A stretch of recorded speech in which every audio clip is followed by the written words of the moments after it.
எத்தனையோ பார்த்தோம், இனியே மாறமாட்டோம். நம் தமிழ்நாட்டின் தலை எழுத்தை மாத்த போறாரு.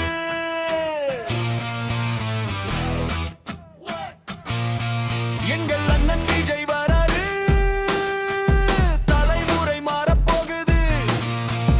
நாளைய விடியல் நம் வாசலில் பிறக்க போகுது.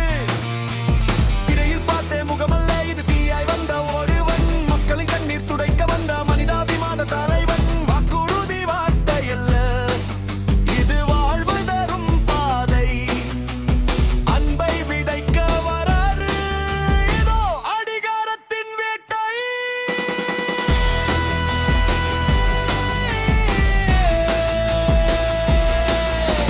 சேரி முதல் மேடை வரை சேதி ஒன்று சொல்லுது. தளபதி காலடி பட்டால் தலைவிதி மாறுது. உய்தாத பிள்ளைகளுக்கு கல்வியை சேர்க்க வராரு. பசித்திருக்கும்